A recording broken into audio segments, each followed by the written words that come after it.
वो है SIP SIP, जो कि म्यूचुअल फंड के अंदर एक फंड होता है SIP। उसके ऊपर बातचीत करेंगे हमारे साथ। जो आज के हमारे मेहमान है वो है सुनील सक्सेना जी। तो ये अपने को SIP के बारे में बताएंगे कि क्या सिस्टम होता है, किस तरीके से SIP के अंदर अपने इन्वेस्ट कर सकते हैं, छोटे से छोटी अमाउंट, बड़े से बड़ी अमाउंट किस तरीके से कर सकते हैं। और सुनील सक्सेना जी, क्या हाल चाल है? बढ़िया सर, आपके सुनाइए। बहुत बढ़िया जी।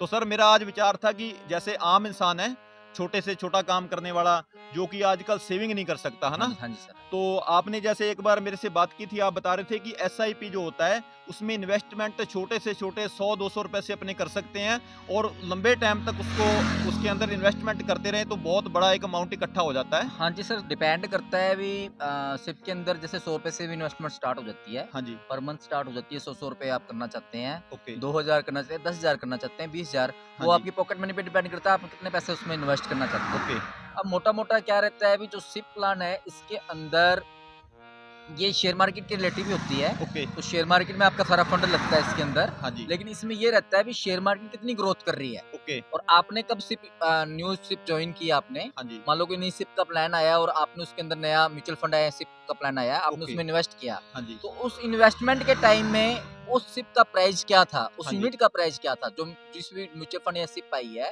ओके। उसका स्टार्टिंग में क्या प्राइस था, 10 रुपए था, 20 रुपए था। हाँ जी। तो उसके हिसाब से आपको यूनिट मिलती है। ओके। अब आपने कितनी यूनिट खरीदी, 10,000 लगाया, 20,000 लगाया, तो कुछ टाइम बाद वो धीरे-धीरे जब ग्रोथ करने लगती है तो वही यूनिट जो 10 रुपए में आपने परचेज की थी, हाँ जी। वो पहले 20 होगी, 30 होगी, 100 होगी, 2,000 तक भी वो चली जाती है। हाँ जी। हाँ तो जी। उतना मल्टीप्लाई आपका पैसा हो जाता है। हाँ जी। तो अब इस पे डिपेंड करता है सर, कई लोग तो एक मुश्त किस्त में पैसा लगाते हैं। हाँ जी। मान लो किसी के पास 50,000 लाख रुपए हैं, वो बीच में लगा देता है इकट्ठे, बाद में टॉपअप भी ले लेते हैं, और पैसा इन्वेस्टमेंट करना चाहो तो और भी लगा देते हैं। इकट्ठा पैसा जिसको लमसम बोलते हैं। हाँ, लमसम वो ओके। इकट्ठा भी लगा देते हैं। SIP किसको बोलते हैं? सिप का प्लान है, मंथली प्लान भी चलते हैं और ईयरली प्लान भी चलते हैं। नहीं, SIP जो होता है, जो मंथली करवाते हैं 100-200 रुपए, उसे बोलते हैं या नहीं, मतलब सिप ईयरली में सब होता है? सभी आता है, ईयरली भी आता है, क्वार्टरली भी आता है, सारे प्लान आते हैं उसके ओके। अंदर, कोई दिक्कत नहीं है। हाँ जी। लेकिन इसमें सर ये रहता है भी, अब जैसे जब शेयर मार्केट मंदी हो, हाँ जी। काफी ज्यादा टूटी हो, ओके। अगर उस टाइम आप अपना सिप प्लान चलाते हो हाँ जी। तो आपको बहुत अच्छी रिटर्न आती है। ओके। अगर शेयर मार्केट पहले से ऊपर है हाँ जी। फिर आप चला रहे हो तो उस टाइम इतनी रिटर्न नहीं आती। हाँ जी। लेकिन जब आप शेयर मार्केट कभी भी टूटी हो तो उस टाइम कोई आप सिप प्लान या म्यूचुअल फंड में आप पैसा लगाते हो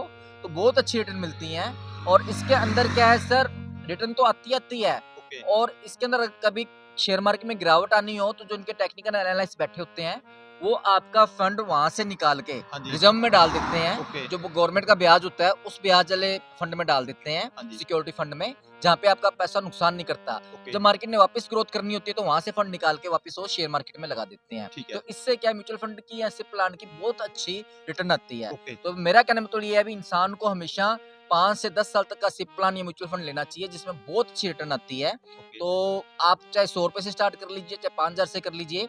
तो सभी मेरी कस्टमर से यही अपील है, वो सिप प्लान या म्यूचुअल फंड में पैसा हमेशा इन्वेस्ट करें। मैं ऐसे पूछ रहा हूँ, जैसे अपने ऑडियंस है, जैसे कोई लेबर वाला होता है, दिहाड़ी मजदूरी करने वाला है, कोई रिक्शे वाला है, ज़्यादा इलिटरेट पर्सन जैसे होते हैं, ज़्यादा नॉलेज नहीं होती है, काम धंधे में बिजी रहते हैं, तो उनको ये चीज़ों का ज़्यादा नॉलेज नहीं होती है। सर सिंपल सा फंड है, वो कोई बड़ी बात नहीं है। आजकल एप्लीकेशन के अंदर सिप प्लान, म्यूचुअल फंड नीचे उसमें ऑप्शन आ रहा होता है, कोई दिक्कत नहीं, कोई भी एप्लीकेशन आप यूज करोगे। हाँ जी। और दूसरा, आपको तो कुछ करना ही नहीं है, आपने तो पैसा इन्वेस्ट करना है। उस कंपनी के टेक्निकल एनालिस्ट बैठे होते हैं, वो आपके फंड को बढ़िया शेयर मार्केट के बढ़िया शेयरों के अंदर, ए ग्रुप के शेयर, बी ग्रुप के शेयरों में पैसा इन्वेस्ट करते हैं। तो सर, मैं आपको ऐसे पूछ रहा हूँ कि जैसे सिप का कोई भी प्लान शुरू करना है तो किसी जैसे एंजल वन ऐप होती है या किसी कंपनी के थ्रू करना चाहिए या बैंक के अंदर करना चाहिए, कहाँ से स्टार्ट करना चाहिए जहाँ पे ये बेनिफिशियरी रहे सर अपने को? आज के टाइम में 20 से 25 ऐप आ रही हैं, हाँ जी। उसको आप डाउनलोड कीजिए।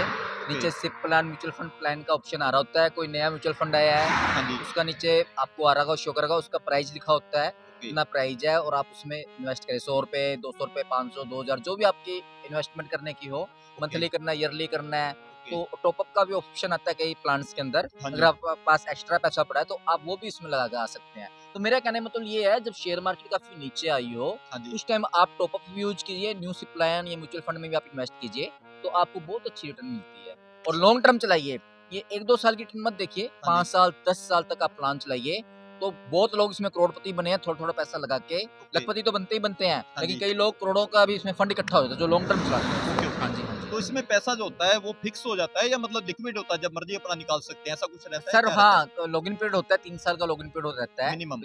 3 साल के बाद निकाल सकते हो, किसी में कम होता है हाँ जी, और तो चलता रहता है सर, कोई दिक्कत नहीं है। वो अलग-अलग उसमें टर्म एंड कंडीशंस लिखी होती हैं, ठीक तो है। आप एक बार पढ़ लीजिए, उसके बाद में इन्वेस्टमेंट कीजिए।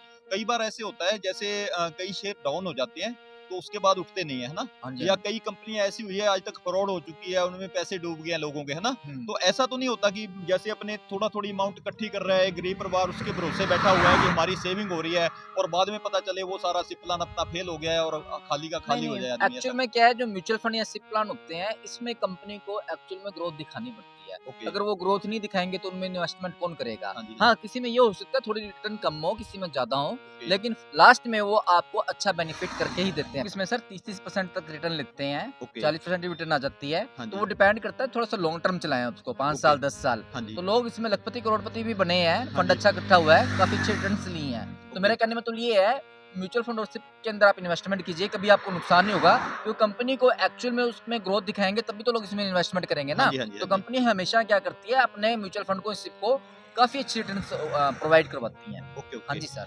मतलब छोटे से छोटी फैमिली है जो, इसके अंदर थोड़ा-थोड़ा अमाउंट इकट्ठा करके बहुत बड़ा फंड इकट्ठा कर सकती है, जिससे कि अपने लड़कियों के, अपने बच्चों के जो शादी है वो भी कर सकती है, अपना नया मकान भी बना सकती है। तो बिल्कुल, आपका बिल्कुल। सजेशन ये है कि छोटी-छोटी अमाउंट ज़रूर इकट्ठी करनी सर, चाहिए। वॉलेट के अंदर जो आपके पैसे पड़े होते हैं, वो वॉलेट के पैसे आप सिप प्लान में लगाइए हाँ जी, और धीरे-धीरे उसके अंदर आप देखिएगा कितना ग्रोथ हो रहा है। ओके, वही आप 5 साल, 10 साल लगाएँगे, ठीक तो है, पैसा आपका ग्रोथ भी होगा, रिटर्न भी आपको अच्छी आएगी और लास्ट में आपको बहुत अच्छा फंड मिलेगा। ओके, तो मेरा कहने का मतलब ये है कि आप हमेशा म्यूचुअल फंड और सिप में पैसा इन्वेस्ट कीजिए, हाँ जी, कोई दिक्कत नहीं है, बहुत अच्छी रिटर्न आती है। कंपनी आपको कभी लॉस में नहीं जाने देगी, ओके, तो कंपनी के जो टेक्निकल एनालिस्ट बैठे होते हैं, हाँ जी, वो हमेशा जब रिस्क होता है, तो उस फंड को निकाल के सिक्योरिटी फंड में डाल देते हैं और एक नॉर्मल ब्याज आता है, फिर उसको वापस इन्वेस्टमेंट कर देते हैं जब ओके, ग्रोथ ओके, करनी है। तो ये सब कंपनी का काम है, उसमें ओके, आपको कोई ट्रेडिंग करने की ज़रूरत नहीं है, हाँ जी। कंपनी वाले अपने आप उसमें ट्रेडिंग करते हैं। आपका कहने का मतलब ये है कि अपने को शेयरों की कोई नॉलेज नहीं है, तो ये शेयर वाला जैसा प्लान होता है और इसमें अपने को कोई कुछ नहीं ट्रेडिंग वगैरह करनी पड़ती है, अपनी कोई रिस्पॉन्सिबिलिटी नहीं है, वो अपने हिसाब से मतलब इसको चलाते हैं, है ना? बिल्कुल, बिल्कुल सर, ओके, ओके। तो एफडी से तो बहुत बढ़िया है फिर ये तो। बेस्ट है सर, एफडी हाँ से जी, बेस्ट है, बैंकों एफडी के है, आरडी है, उनसे तो बहुत बेटर सबसे है। बेस्ट है सर, 30 से 40% की रिटर्न आती है, 4-5 साल बाद आप देखेंगे, आपको पता लगेगा